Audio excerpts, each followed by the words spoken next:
మంచిది. ఈ రాత్రికాల సమయంలో 10 నిమిషాలు దేవుని వాక్యాన్ని ధ్యానం చేద్దాం. ఈరోజు యెహోయాహాజు చేసిన ప్రార్థన.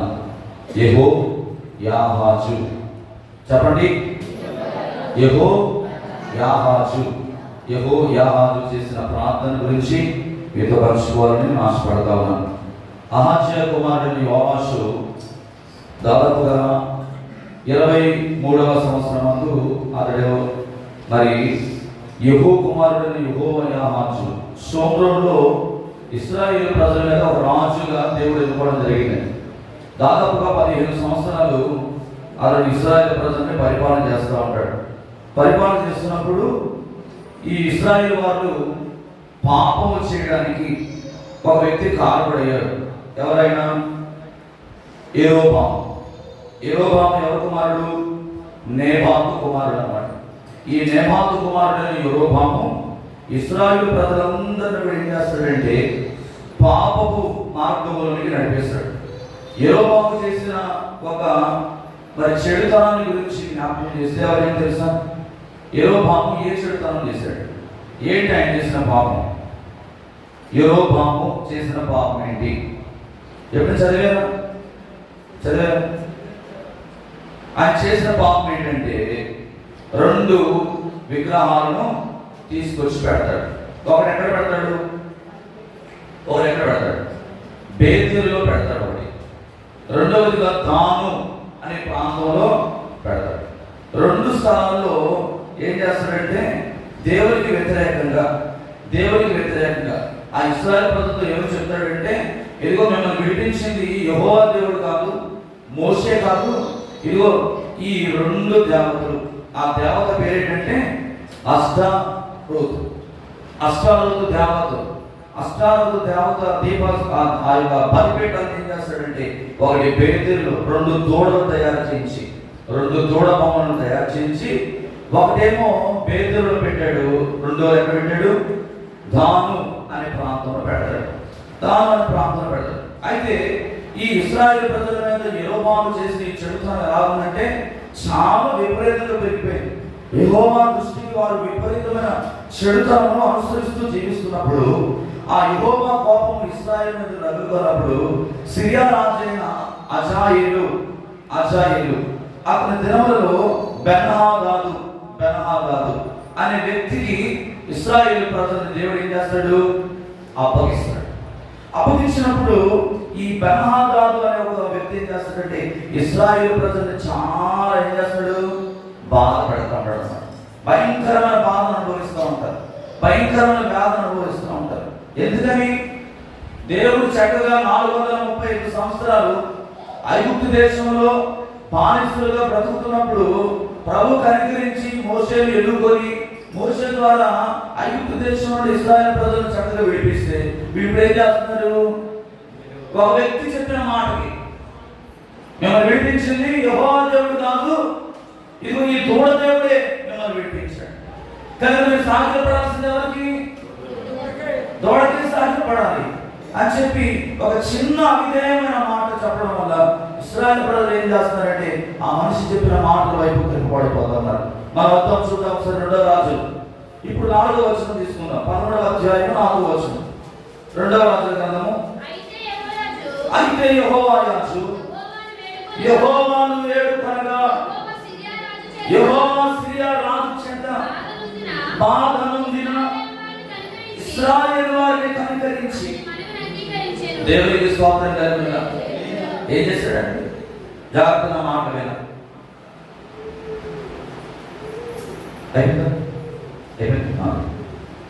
వీటికి చూడండి. అందరూ నాకు నేను అడుగుతాను, మీకు అర్థమవుతుందా? వాక్యం అర్థమవుతుందా? ఇది మనం ఎప్పుడో చదివారా లేదా? రాజు ఎన్నిసార్లు చదివారండి? ఎంతమంది చదివారు? కానీ చదువుతాం. కానీ ఏంటంటే మనం అర్థం చేసుకోవడం ఒకటి, రెండోది ఏంటంటే ఒక పేరు అంటే పర్టికులర్ పేర్లు గమనించాం, వాళ్ళ చరిత్రను గమనించాం. జస్ట్ ఏంటంటే బైబిల్ పూర్తి చేయాలి కాబట్టి అడావిడి చదువుకుంటూ వెళ్ళిపోతా ఉంటాం. అందుకనే నిన్న కూడా ఒక పేరు చెప్పాను. ఎవరి పేరు? ఆయన పేరు ఒనీసిఫోరు గురించి చెప్తే చాలా మంది ఆశ్చర్యంగా చూశారు కదా. ఎందుకంటే మన పేరు మన పట్టిక చూడడం, చూస్తే తప్పకుండా నాకు అర్థమవుతుంది వాళ్ళు దేవుని కొరకు ఎలా నిలబడ్డారు. అందుకే బైబిల్ ఎప్పుడు కూడా ఏం చదవాలి, ఎలా చదవాలంటే వచనం వెంబడి వచనము చదవాలి. వచనం వెంబడి వచనం చదవలేదనుకో అందుకే అర్థం కాదు. నేనేం చేస్తాను తెలుసా, ఒక సబ్జెక్టు ఆది కాండం అంటే ఆది కాండమే చదువుతాను, ఒక వరుస క్రమంలో చదువుకుంటూ వెళ్తాను. నేను ఇప్పటికీ దాదాపుగా ఇంచుమించు నాకు లెక్కే లేదు ఎన్నిసార్లు అయిపోయిందో మళ్ళీ చదువుతున్నాను. ఎప్పుడు చదివినా కొత్త విషయాన్ని దేవుడు మాట్లాడుతూ ఉంటాడు, చదువుతున్నాను. అందుకని బైబిల్ ఎప్పుడు కూడా జాగ్రత్తగా చదవాలి. ఏదో కళ్ళు మూసుకుని ఒకసారి చెప్పాను కదా, ఇలా కళ్ళు మూసి తీసుకుని పొద్దున్నే ఆ భాష ముఖం మీద నిద్రపోత మీద బైబిల్ కాడి పెట్టేసుకుని చదవాలి ఇలా తీసేసి మధ్యన యెహోవా నా కాపురి, నా ప్రియకులు పరిశుద్ధుల చూడడానికి ప్రాణం చేయించాను అన్నాం అనుకో ఏమర్థం కాదు. దేవుడికి స్తోత్రం లేదు. ప్రియమైన ఎప్పుడైతే ఈ చెడుతనం అనేది యెరోబోము కాలంలో ఇశ్రాయేలు ప్రజల మీద రగులుకుందో వెంటనే ఈ యొక్క యెహోయాదాచు ఏం చేస్తున్నాడు, ఎవరిని వేడుకున్నాడండి, యెహోవాను వేడుకున్నాడు. ప్రియమైన ఇశ్రాయేలు ప్రజల హృదయాన్ని ఆ యొక్క దూడ దేవుళ్ళ వైపు ఈ వ్యక్తి త్రిప్పి వేసినప్పుడు ఏం చేస్తున్నాడంటే భారభరితమైన హృదయంతో దేవుని సొంత ఏం చేస్తున్నాడు, ప్రార్థన చేస్తున్నాడు. సిరియా రాజు చేత ఇశ్రాయేలు ప్రజలు బాధను అనుభవిస్తున్నారండి. ప్రియమైన వాళ్ళారా గమనించండి, పాపము చెడుతనం విషయంలో ఆయన చాలా కోపం వస్తుంది. ఎవరికండి? సంఘంలో కానీ సమాజంలో కానీ దేవుని బిడ్డల జీవితాల్లో కానీ పాపము జరుగుతున్నటువంటి ఎవరి కోపం వస్తుంది? దేవునికి కోపం వస్తుంది. వస్తుందా రాదా? ఆయన కోపం పడుకుని ఉంటాడా? అంత ఈజీగా వదిలేస్తున్నాడా? అంత ఈజీగా వదిలేసే దేవుడు కాదండి.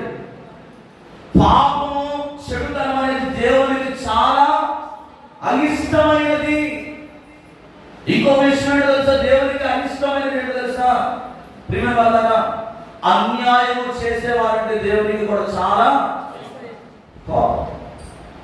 ప్రియమైన వాళ్ళారా, పాపం విషయంలో చెడుతనం విషయంలో దేవుడు కోపపడకపోతే ఆయన దేవుడే కాదు. అవునా కదా? పాపం విషయంలో చెడుతనం విషయంలో అంత ఎందుకండి, మనమే ఉన్నాం. ఉదాహరణకి మీ కళ్ళ ముందు ఎవరో ఒక వ్యక్తి ఒక అమ్మాయిని ఎత్తించుకొని రోడ్డు మీద వెళ్తున్నాడు అనుకోండి, మీరు చూసారు కంటితో, మీ మనసు ఒప్పుకుంటారా? నాకు తిరిగాడే, నాకెందుకు, వాడు వెళ్ళిపోతా, నాకెందుకు, వాడు ఏం పాపం చేస్తున్నా అనుకుంటారా? అనుకోరు. ఏం చేస్తారు? ఆ చూసిన కళ్ళు ఇంకొక కొంతమందికి ఏం చేస్తుంది, ఆ సమాచారమును. అంటే చూడండి, ఒక సామాన్యమైన మనిషిగా నీవే ఆ పాపమును చూడడానికి నీ యొక్క మనసు ఏం చేయట్లేదు, ఇష్టపడలేదు. నా దేవుడు ఒకటాడా? దేవుడు ఒకటాడు. ఆయన హృదయం ఎంత బద్దలైపోతుందో ఒకసారి ఆలోచించండి.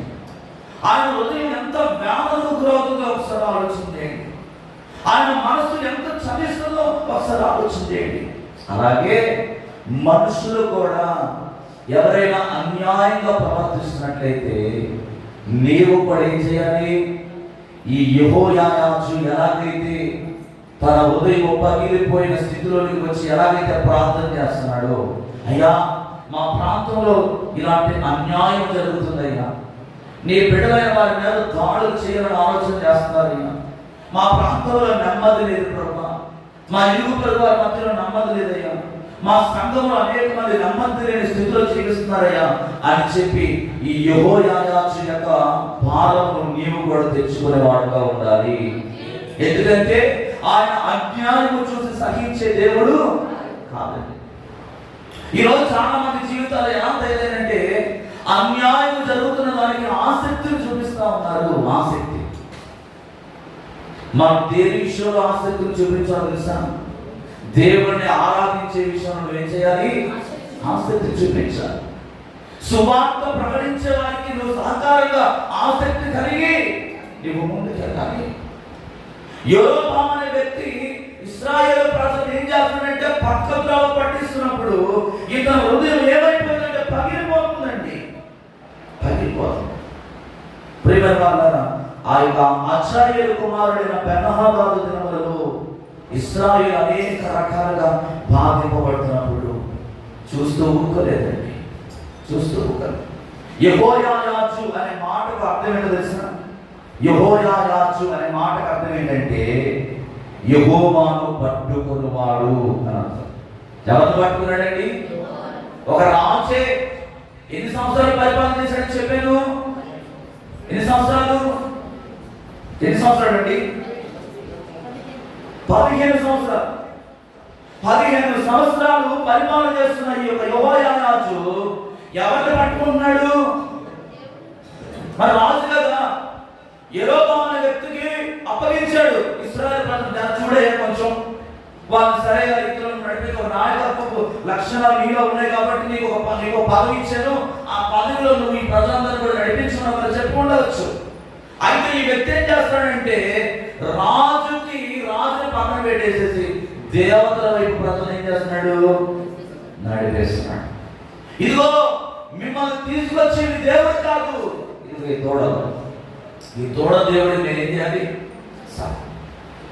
ఈరోజు చాలా మంది కూడా ఈరోజు వెనక్కి రాగేస్తాం. మనం ఇందాక మనం చెప్పుకోవడం కదా, అలా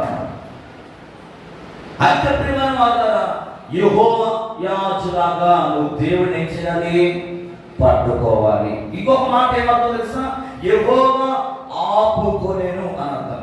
హజ్ అనే మాటకు అర్థం ఏంటంటే పట్టుకోవడం లేదా ఆపుకుంటా.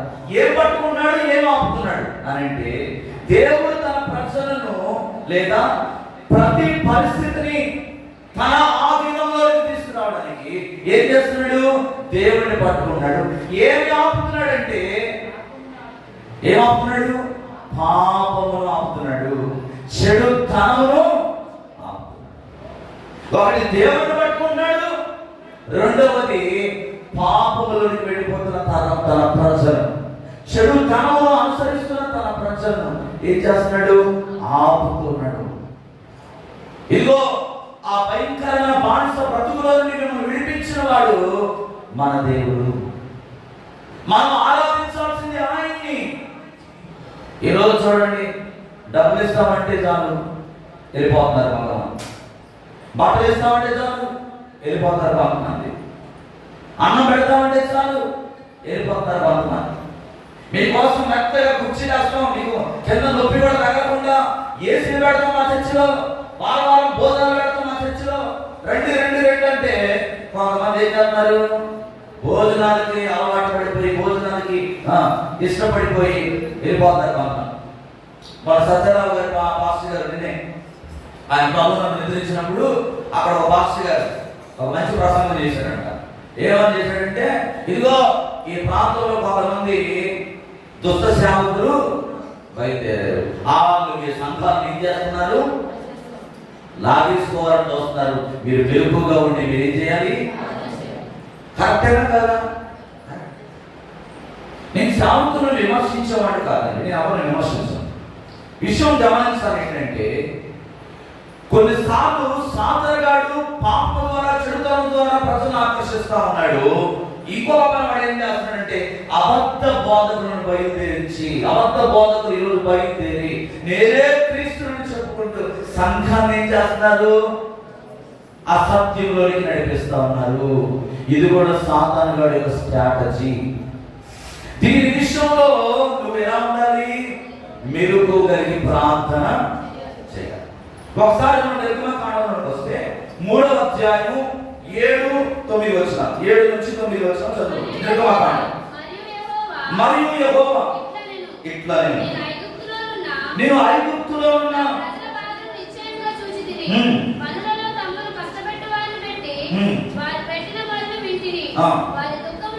వారి దుఃఖము నాకు తెలిసి ఉన్నవి కాబట్టి ఐగుప్తీయుల చేతిలో నుండి వారిని విడిపించుటకు ఆ దేశం నుండి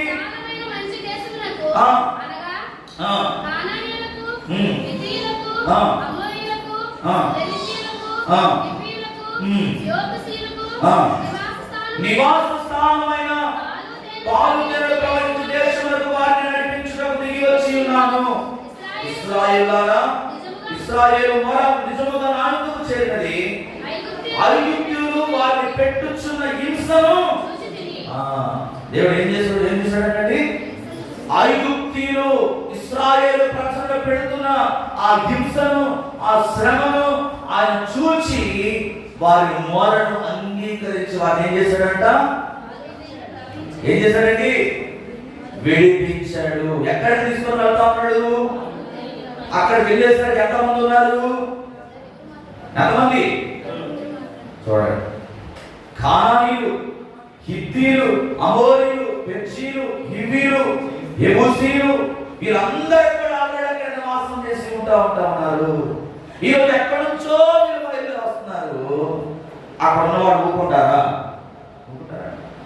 వేగు చూడడానికి పంపిస్తే ఏమని చెప్తున్న సమాచారం?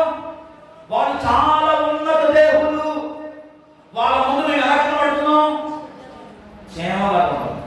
వాళ్ళేమో ఆచారబాబులు, మేము వాళ్ళ ముందు ఆ దేశంలో ఒక్కొక్క గెల ఇద్దరు ముగ్గురు మోసినంత అంత విస్తారమైన పంట, అంత విస్తారమైన సమృద్ధి కలిగిన పట్టణం.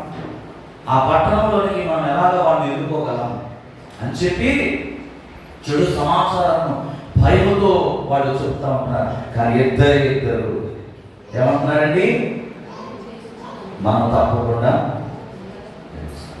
ప్రియమైన యెహోవా వారి మొరను.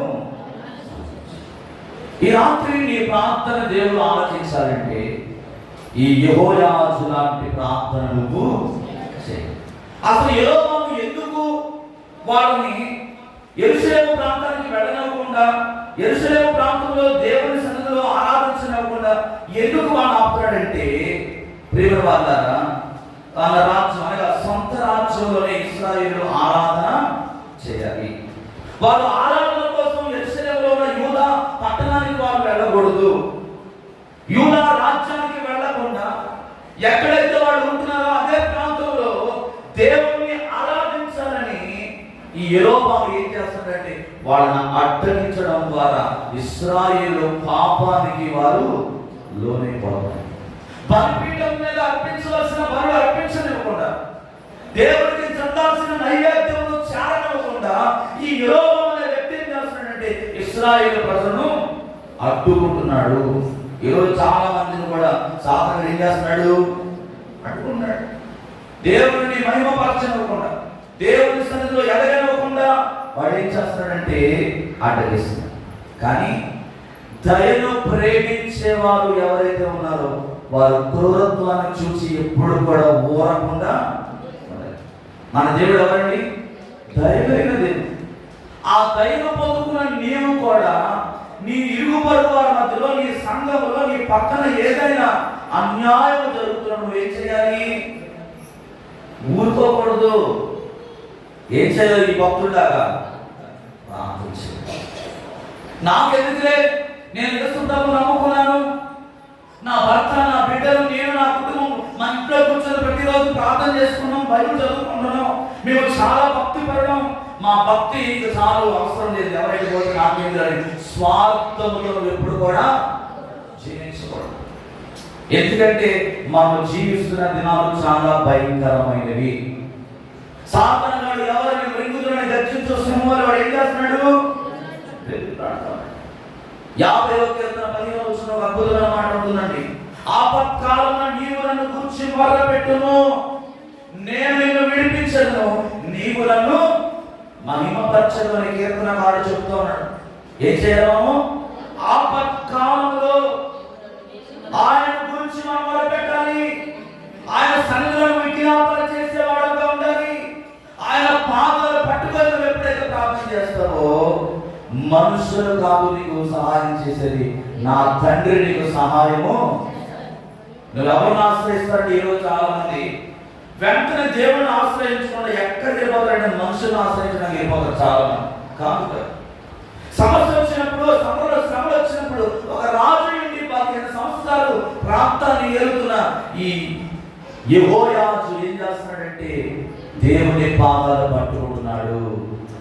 ఈరోజు నువ్వు సమస్య రాగా నువ్వు సతికిల పడకూడదు, చాతగాని వాడుగా ఉండకూడదు.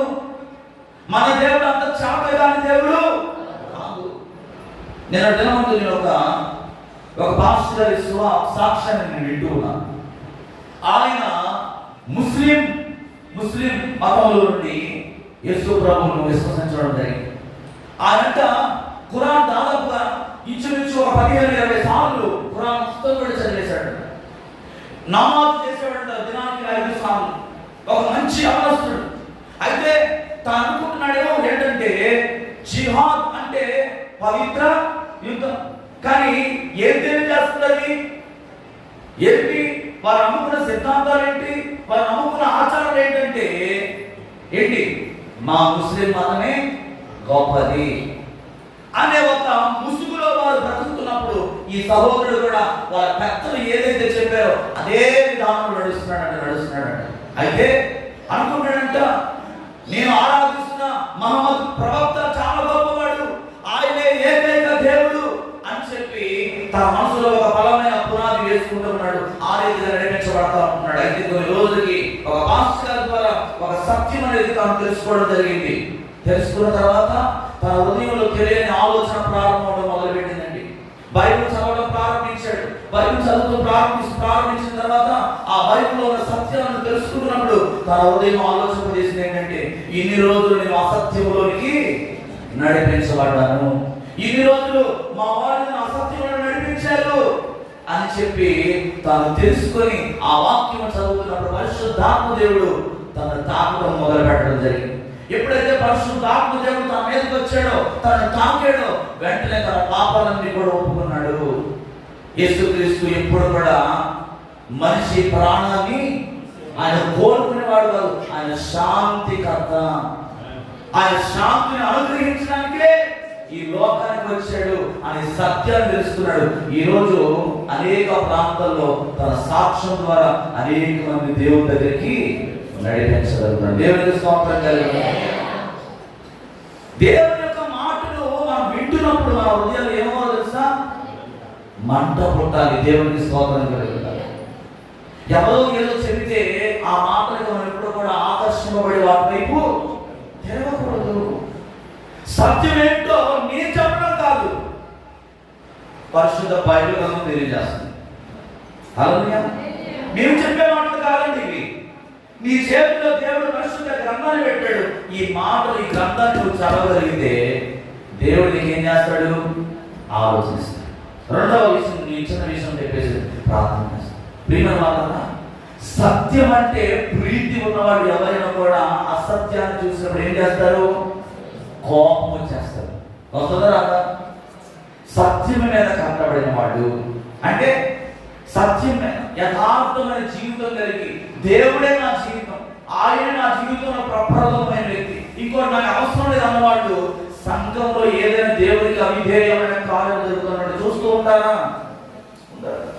ఎవరు ఉంటారంటే వ్యాసురాలు ఉంటారు. ఎవడబోతే నాకేం లేదు, ఎవరు గుడికొస్తే నాకేంటి, ఎవరు రాకపోతే నాకేంటి. వీళ్ళందరూ ఎవరు? వీళ్ళు నామకార్థపు క్రైస్తవులు.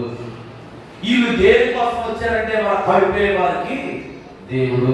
కడుపు నిండితే చాలు, ఎవరికి పోతే నాకేంటిదే అనే విధానంలో ఈరోజు చాలా మంది జీవిస్తున్నారండి. అయితే ఈ రాత్రి నువ్వు సత్యము కొరకు నిలబడాలి. సత్యం ఏం చేస్తుంది? స్వతంత్రుడిగా చేస్తుంది. సత్యం ఏం చేస్తుందంటే తన లోకాన్ని తీసుకెళ్తుంది, నిత్య జీవంలోకి తీసుకెళ్తుంది. ఈరోజు నువ్వు అసత్యాన్ని అవలంబించే వ్యక్తిగా ఉండకూడదు. న్యాయం కలిగి, దయను కలిగి, సత్యాన్ని కలిగి నువ్వు యేసుక్రీస్తు రూపంలోనికి నువ్వు మార్చబడడానికి ప్రయత్నం చేయాలి. ఆది కాండంలో మనం చూస్తే 21వ సంవత్సరం 12వ వచనంలో దేవుడు ఆ చిన్న వాని మొరట వినెను. అప్పుడు దేవుడి దూత ఆకాశం నుండి హాగరు నీకేమొచ్చినది? భయపడకు, ఆ చిన్నవాడు నా చోటు దేవుడు వారి స్వరమును తాను తీసుకొచ్చిన నీళ్ళైపోయింది, ఆహారం అయిపోయింది, చుట్టూగా ఎక్కడ చూసినా కూడా ఎలాంటి కనబడుతుంది, ఒక్క మనిషి కూడా కనబడలేదు సహాయం చేయడానికి.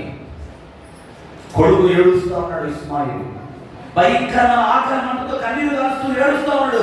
ఆ వాడి ఏడుపును చూసి తట్టుకోలేక ఏం చేసింది? విసిరేసినప్పుడు ఆ చిన్నవాని ఏడుపు వాడి మొర దేవుడి నడలేదండి. ఈరోజు నువ్వు అరణ్యంలో ఉంటున్నావేమో, ఎడారి లాంటి అనుభవాలు వెళుతున్నావేమో, నీవు పెట్టే మొర ఎవరికి వినబడట్లేదు, నువ్వు బాధపడుతున్నావేమో, కృంగిపోతున్నావేమో. మనుషులకు వినబడేటట్లుగా మనం చేయాల్సిన అవసరం లేదు. నీ మొర ఎవరికి వినబడాలంటే దేవునికి వినబడాలి. నీ మొర ఎప్పుడైతే దేవునికి వినబడదో, మనం ఇందాక చదువుకున్న 2వ రాజుల 11వ అధ్యాయం అక్కడ కింద వచ్చిన చదివితే మీకు అక్కడ దేవుడు ఎంత గొప్ప కార్యం చేశాడో చెప్పి మనం ప్రార్థన చేసేసుకుందాం. కింద కొద్ది ఒకసారి 7వ వచనం, 6వ వచనం చదవండి. 6వ వచనం, ఆయనను ఇశ్రాయేలు వారు పాపము చేయడం కారణములకు యెరొబాము కుటుంబీకులు చేసిన పాపములను వారు విడువక వాటిని అనుసరించుచు వచ్చి, మరియు ఆ దేవతా స్తంభమును శోమ్రోనులో నిలిచి ఉండెను. రౌతులలో 50 మందియు, రథములలో 10 కాల్వలలో 10,000 మందియు మాత్రమే యెహోయాదాను దగ్గర ఉండి, మిగిలిన వారిని సిరియా రాజు దొంగకొట్టిన ధూళి వలె నాశనము చేసి ఉండెను. కింద యెహోయాదాను చేసిన ఇతర కార్యములను గూర్చి, అతడు చేసిన దాని అంతటిని గూర్చి, అతని పరాక్రమమును గూర్చి ఇశ్రాయేలు రాజుల వృత్తాంతముల గ్రంథమందు దేవునికి స్తోత్రం కలుగును గాక. దేవుడు విడిచిపెట్టాడండి, దేవుడు విడిచిపెట్టాడు. తాను చేసిన కన్నీటి ప్రార్థన ద్వారా దేవుడు ఏం చేశాడు? అద్భుతాన్ని చేశాడు. దేవునికి మహిమ కలుగును గాక. హల్లెలూయా. ఆసక్తితో నువ్వు ఎప్పుడైతే ప్రార్థన చేస్తావో ఏ శక్తి కూడా నిన్ను ఆపివేయలేదు. ఈ రాత్రి యెహోవా చేసిన ప్రార్థన నువ్వు చేయగలవా? ఆలోచనలో దేశము పాడు చెడు వారు దాని మీదకి వచ్చినప్పుడు ప్రియమైన వాళ్ళ మొరపెడతా ఉన్నారు. మిథ్యానుల చేతికి మిక్కిలి హీనమైన స్థితికి వచ్చినప్పుడు వాడు ఏం చేస్తున్నారండి? యెహోవాకు మొరపెట్టినప్పుడు ఆ మిథ్యానుల చేతిలో దేవుడు ఏం చేశాడు?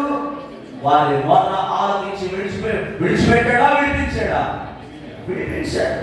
మన దేవుడు విడిపించే దేవుడు అండి. మన దేవుడు సహాయం చేసే దేవుడు. మన దేవుడు ప్రతి పరిస్థితుల నుండి ఏం చేస్తాడు? మనల్ని విడిపించి తప్పించే దేవుడు అండి. ఎప్పుడో తెలుసా? నీ పాపమును విడిచిపెట్టి. ఈరోజు చాలా మంది ఏం చేస్తారు తెలుసా? దేవుడు అనుగ్రహించే మహిమను పొందుకుంటూ కూడా ఏం చేస్తున్నారు? కుక్క తన వాంతుకు తిరిగినట్లుగా సజీవుడైన దేవుడిని విడిచిపెట్టి మరణ ఆప్త రోత జీవితం ఏం చేస్తారు? ప్రారంభించి తిరుగుతూ ఉన్నారు.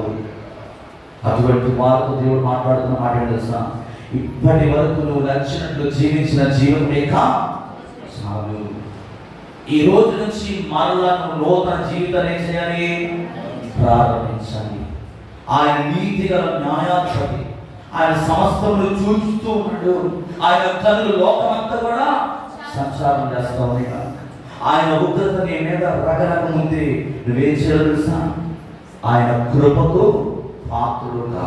చివరగా 78వ కీర్తన 38, 39 చదివేసి నేను ప్రార్థన చేస్తాను. 78వ కీర్తన 38, 39 అయితే ఆయన వాత్సల్యపూర్ణుడై వారి దోషములను పరిహరించువాడు, తన ఉగ్రతను ఏమాత్రం రేపు కనుక పలుమారు కోపం అణుచుకునేవాడు కాగా వారు కేవలం శరీరం ఉన్నారు, విసరి వెళ్ళి మరలి రాని గాలిలో ఉన్నారు. అది భక్తుడైన ఆసాపు గారికి జ్ఞాపకం చేస్తున్న మాట ఏంటో తెలుసా? విసరి వెళ్ళి మరలి రాని గాలి వంటి మన జీవితాన్ని దేవుడు ఏం చేస్తాడంట? అది మన గొప్పతనం కాదండి. మన ఏదో పెద్ద ప్రార్థనా పరులమని, మన ఏదో పెద్ద భక్తి పరులమని కాదు. ఈ దేవుడు, మన దేవుడు ఈ రీతిగా నడిపిస్తుంది. విసరి వెళ్ళి మరలి రాని గాలి లాంటి మన జీవితాలను, నీటిలో బుడగ లాంటి మన జీవితాలను, దుమ్ములో దుమ్ము లాంటి మన జీవితాలను దేవుడు ఏం చేస్తున్నాడంటే ఆయన కృప ద్వారా మనం ఏం చేస్తున్నాడు? జ్ఞాపకం చేసుకుంటున్నాడు. పలుమారులంట ఆయన కోపం ఏం చేస్తున్నాడు? అణుచుకుంటున్నాడంటే జాగ్రత్త, నీవు ఎక్కడున్నావు? రెడ్ జోన్లో నువ్వు ఉన్నావు. ఆయన కోపం అణుచుకుంటూ నీ మీద దయ చూపిస్తున్నాడంటే నువ్వేదో గొప్ప వ్యక్తులని కాదు. ఆయన ఒక్కసారి కన్నెర్ర చేశాడంటే ఎవరు కూడా ఆయన ముందు నిలవలేదండి. ఆయన కోపం నిమిషం మాత్రము, ఆయన దయ ఆయన దయకు ఆ దయను నువ్వు చేతకాని వాడు, చేతకానితనంత తీసుకున్నావు అనుకో, దేవుని ఉగ్రత నీ మీద కురిపింపబడుతుంది. ఎవ్వరు కూడా తప్పించలేరు. అర్థమవుతుందా? దేవుడు మనల్ని ఎందుకు ఆయన సజీవమైన తన రెక్కల కింద భద్రపరుస్తూ కాపాడుతున్నాడంటే నువ్వు ఇంకా ఆయనకు దగ్గర అవ్వడం కోసం, ఆయనకు సమీపంలో ఉండి నశించిపోతున్న ఆత్మల వరకు నువ్వు భావం కలిగి ప్రార్థించడానికి దేవుడు నీకు చక్కని ఆరోగ్యం ఇస్తున్నాడు. మంచి కుటుంబాన్ని దేవుడికి ఇచ్చాడు. నువ్వు పోషింపబడడానికి నీకు కావలసిన వనరులను దేవుడు సిద్ధపరుస్తున్నాడు. కనుక వీటన్నిటిని పొందుకుంటూ అనుభవిస్తూ నువ్వు దేవునికి కృతజ్ఞత కలిగి జీవించాలి. 113:14 ఒకసారి చూస్తే 103:13 ఏమంటాడు తెలుసు? ఒకసారి 113 ఆయన కుమారుడు చాడిపడినట్లు మనం నిర్మింపబడిన రీతి ఆయన తెలిసి ఉన్నది. మనం మంటి వారమైన జ్ఞాపకము అది. అది అలాంటి దేవుడు అండి. తన కుమారుల ఎడల చాలిపడే దేవుడు. యెహోవా యందు ఎవరైతే భయము భక్తి కలిగి జీవిస్తారో వారిని ఏం చేస్తాడట? నడిపించే దేవుడు. చాలిపడి వారిని నడిపించే దేవుడికి మనం నిర్మింపబడిన రీతి ఆయనకు తెలుసా? మంటి వారము, మంటి. కనుక ఈ రాత్రి కాల సమయంలో భయభక్తులు కలిగి సమర్పణ కలిగిన జీవితంతో నిత్యమైన సమాధానం అనుభవిస్తూ ఆయన కృపకు మనం పాత్రులమయ్యి నశించిపోతున్న ఆత్మల కొరకు యెహోయాజును ఎలాగైతే ప్రార్థన చేశాడో, ఇశ్రాయేలు యొక్క దోషము నిమిత్తము ఎలాగైతే కన్నీరు కార్చాడో, ఈ రాత్రి నీవు నీ ప్రాంతం కొరకు, నీ ఇరుగు పొరుగు వారి కొరకు, నీ సంఘం కొరకు, నీ బంధువుల కొరకు, నీ స్నేహితుల కొరకు అదే రీతిగా భారభరితమైన హృదయంతో దేవుని సన్నిధిలో ప్రార్థన చేయాలి. అట్టి కృప పరిశుద్ధాత్మ దేవుడు నీకు అనుగ్రహించి నడిపించును గాక. ఆమేన్. అందరూ కూడా తరలివచ్చున చిన్న ప్రార్థన చేసుకుందాం. యెహోయాహాజు చేసిన ప్రార్థన ఈ రాత్రి నువ్వు చేయగలవా? యెరోబాము ఇశ్రాయేలు ప్రజల మీదకి విస్తారమైన పాపము, చెడుతనము వారి మీదకి రిలీజ్ చేసినప్పుడు యెరూషలేము ప్రాంతానికి వెళ్ళి బలి అర్పించనివ్వకుండా తన ప్రాంతంలోనే ఇశ్రాయేలు ప్రజల్ని పక్కద్రోవ పట్టిస్తున్నాడు. ఇదిగో మిమ్మల్ని విడిపించింది యెహోవా దేవుడు కాదు, ఈ తోడ దేవుడు అని చెప్పి బేతేలులో ఒకటి, దానులో ఒకటి నిర్మించి ప్రజలను పక్కద్రోవ పట్టిస్తున్నప్పుడు 15 సంవత్సరాలు పరిపాలిస్తున్న యెహోయాజులకు హృదయము పగిలిపోయింది. బహు దుఃఖంతో, వేదనతో నింపబడి దేవుని సన్నిధిలో ప్రార్థన చేయడం మొదలు పెట్టాడు. సిరియా రాజు బెన్హదదు వారిని పట్టి తీసుకొని బంధించి బాధకు గురి చేస్తున్నప్పుడు పగిలిపోయిన హృదయంతో దేవుని దగ్గర మొరపెడుతున్నాడండి. ఈ రాత్రి కాల సమయంలో ప్రార్థన చేద్దాం. ప్రభా, మా ప్రాంతంలో తండ్రి మంట కలిగి తీవ్రత కలిగిన వారిని, ప్రార్థనా పరులను ఇంకా మా సంఘంలో లేవనెత్తు ప్రభా అని ఒక చిన్న ప్రార్థన చేయగల వాళ్ళందరూ కూడా యెహోయాజు లాంటి భక్తులు మన సంఘంలో లేపబడాలి. పరిశుద్ధాత్మ తీవ్రత కలిగిన వారు, ఆత్మల పట్ల భారము కలిగిన వారు, ఎన్నోసార్లు నీ జీవితంలో ఎన్నో అవిధేయతలను అనుసరిస్తున్నప్పటికీ, అన్యాయముగా నువ్వు ప్రవర్తిస్తున్నప్పటికీ పలుమార్లు నా యేసయ్య తన కోపాన్ని అణుచుకుంటూ నీ మీద తన దయను విడుదల చేస్తున్నాడు. సహోదరి సహోదరుడా, ఈ రాత్రి భారభరితమైన హృదయంతో ప్రార్థన చేయాలి. ప్రభా, మా ప్రాంతంలో ఆయన నెమ్మది వాతావరణం కలగచేయాలి. ఎవరైతే దుష్టుడైన సాతాను గారు చెలరేగిపోతున్నాడో అటువంటి వారందరినీ యేసు నామములో అణిచివేయండి అని దేవుని సన్నిధిలో ప్రార్థన చేయి. ఒక్క 5 నిమిషాలు సమయం తీసుకోండి. ఒకే ఒక 5 నిమిషాలు పారవంతమైన హృదయంతో ప్రార్థన చేయండి. యెహోయాజు లాంటి ప్రార్థన పరులు మన సంఘంలో దేవుడు లేపినట్లుగా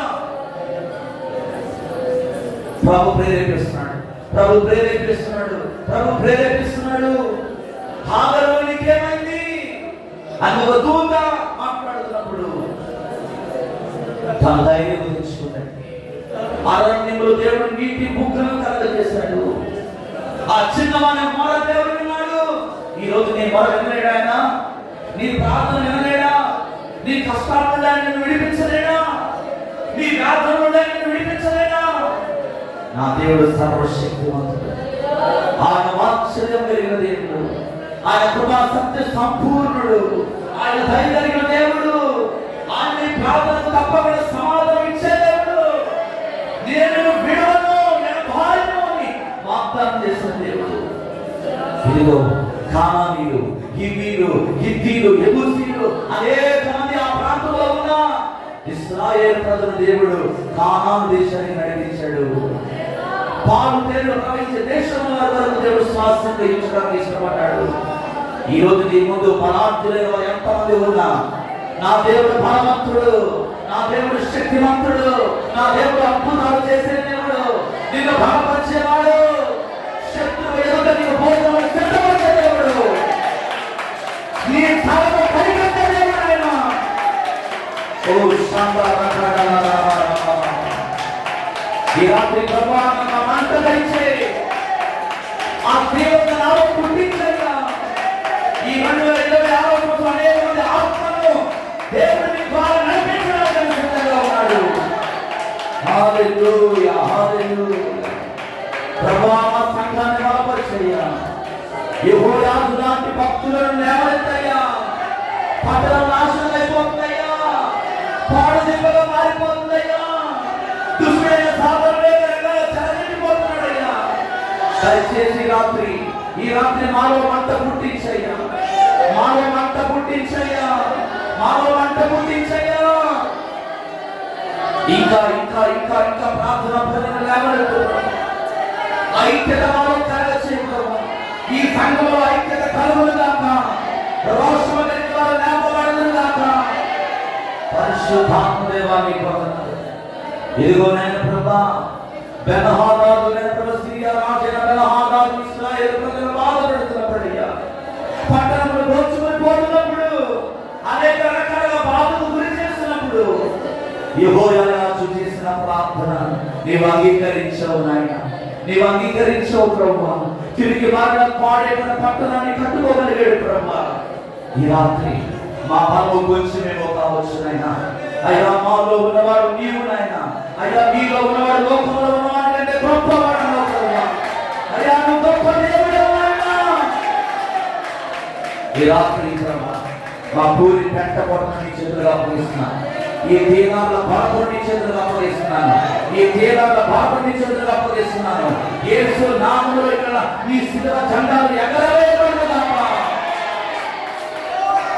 అంత్య దినమయందు నా ఆత్మను అందరి మీద కుమ్మరిస్తాను. సంఘమంతా మీద నీ ఆత్మ బలంగా దిగి వచ్చును గాక. ప్రవచించే వారిని సంఘంలో లేవనెత్తయ్యా. భాషలు మాట్లాడే వారిని లేవనెత్తయ్యా. నానా విధమైన కృపావరములతో ప్రజలను నింపండి. పరిశుద్ధాత్మ దేవాన్ని పొందాలి. ఇదిగోనైనా ప్రభా ఇక్కడ ప్రతి ఒక్కరిని మీరు బలపరచండి. వేదవాక్యం ఇక్కడే విడిచిపెట్టకుండా భక్తుల జీవితాలు ఎలాగైతే నీ మీద ఆధారపడ్డారో ప్రభా, మేము ఆ జీవితాల్లో ప్రభా నీ మీద సంపూర్ణంగా మేము ఆధారపడుతూ అన్యాయం జరుగుతున్నప్పుడు న్యాయం కొరకు మేము నిలబడడానికి నీ కృపను మాకు దయచేయండి. నీ కృపను మాకు దయచేయండి అయ్యా. సత్యం అంటే ప్రీతి కలిగిన వారు ఎప్పుడు కూడా ఊరుకోరు ప్రభా. క్రూరత్వం జరుగుతున్నప్పుడు, అన్యాయం జరుగుతున్నప్పుడు ఎవరితో ఊరుకోరు ప్రభా. అటువంటి వారిని సత్యం కొరకు నిలబడిన వారిని నీ సంఘంలో లేవనెత్తయ్యా. సత్యం కొరకు నిలబడిన వారిని సంఘంలో లేవనెత్తు ప్రభా. స్త్రీ పురుషులను లేవనెత్తండి నాయన. ఎవరి స్వార్థం వారు చూసుకునే వారిగా కాకుండా అయ్యా ఒకరి పట్ల ఒకరు బాధపడుతున్న హృదయాలు కలిగి నీ సన్నిధిలో ప్రభా నీ రాజ్యాన్ని కట్టే పనిలో ముందుకు వెళ్ళడానికి సహాయం చేయండి.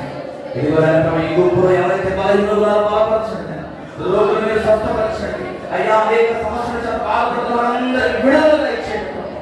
మా భారతదేశాన్ని చేతులుగా అప్పగిస్తున్నాను, మా ఒరిస్సా రాష్ట్రాన్ని చేతులుగా అప్పగిస్తున్నాను, ఈ పూరి పెంట కూడా నీ చేతులుగా అప్పగిస్తున్నాను. ఎన్ని సంఘాలు అయితే ఉన్నాయో ప్రతి సంఘం మీద నీ ఆత్మ వర్షము కుమ్మరింపబడినగా ప్రతి సేవకుడిని మీరు మండించండి ప్రభువా.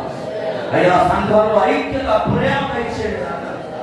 ఇదిగో దినాలు చాలా భయంకరంగా ఉన్నాయి తండ్రి.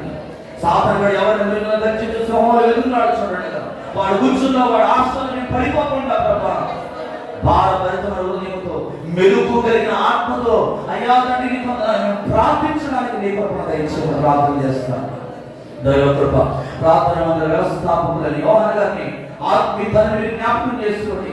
చాలా పరిమితాలు ఉండగా బలపరిచయ్య, సంపూర్ణమైన ఆయుధాలను మీకు వార్త దయచేయి. ఈ బాలభరితమైన సేవ తన భుజాల మీద పెట్టుకొని మోస్తూ ఉండగా అయ్యా తండ్రి ఏ మాత్రం కూడా వెనక్కి వెళ్ళిపోకుండా ప్రభా, బలహీన పడకుండా ప్రతి శోధనను అయ్యా తండ్రి ఎదుర్కొంటూ ప్రభా జ్ఞానంతో ఈ సంఘాన్ని నడిపించడానికి నీ కృపను దయచేయండి. నీ ఆత్మను ఇంకా నీ బిడ్డలకు కుమ్మరించునైనా కాలంలో నరాల్లో సత్తువ దయచే ప్రభా నీ కృపను. ఇదిగో తండ్రి నాన్నగారు కూడా చక్కని ఆలోచన మాకు శక్తి దయచేయండి. అమ్మగారిని ప్రేమించిన కుమారుడు కుమార్తె కుటుంబాన్ని దీవించునైనా వారు ఎక్కడ నీ సన్నిధిలో తోడుగా ఉంచండి.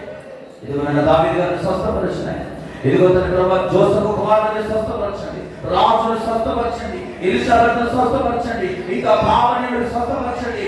ఎంతమంది అయితే బలహీనులు ఉన్నారో ప్రతి ఒక్కరిని పేరు పేరుని దర్శించండి.